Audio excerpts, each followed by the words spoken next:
গ্রীষ্মের দাবদাহে তপ্ত মেদিনীপুর জেলাসহ গোটা রাজ্য। আর সেই গ্রীষ্মের দাবদাহকে উপেক্ষা করেই চলছে রাজনৈতিক দলের প্রচার কর্মসূচি।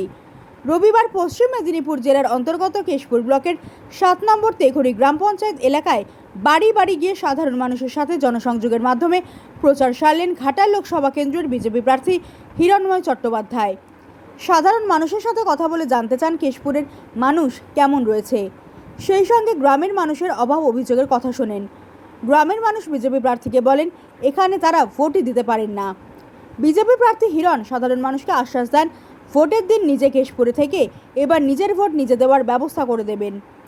পাশাপাশি হিরণ কেশপুরের মানুষকে বলেন আপনারা একবার পশ্চিমবঙ্গে বিজেপির সরকারকে আনুন, আপনাদের এলাকার উন্নয়ন হবে নিশ্চিত। সেই সঙ্গে তিনি আরও বলেন আপনাদের প্রাক্তন সাংসদ তো কাটমানির টাকায় সিনেমা তৈরি করে এসি গাড়িতে করে ঘুরে বেড়াচ্ছেন, সে কি করে কেশপুরের গরিব মানুষের দুঃখ যন্ত্রণার কথা বুঝবে। ভয় পেয়ে গেছে ওরা, সেটা দেখছেন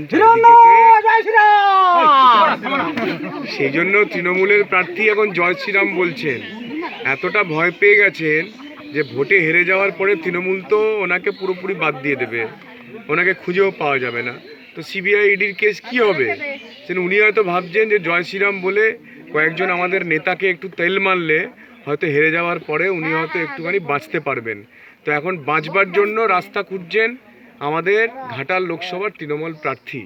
কিন্তু ওনাকে আপনারা যেভাবে আপনারা সবাই জানেন যে 26,000 চাকরি চোর তৃণমূলের উনি প্রার্থী, 26,000 চাকরি চোর তৃণমূলের উনি প্রার্থী।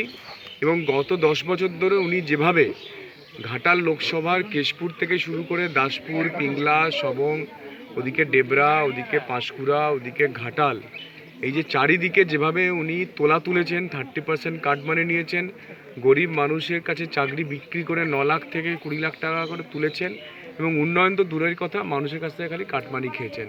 অর্থাৎ মানুষের বদলা নেবেন। আপনি যতই জয় শ্রীরাম বলুন, যতই আমাদের নেতাদেরকে তেল মারুন, আপনার কিন্তু বাঁচবার কোনো রাস্তা নেই। গতকাল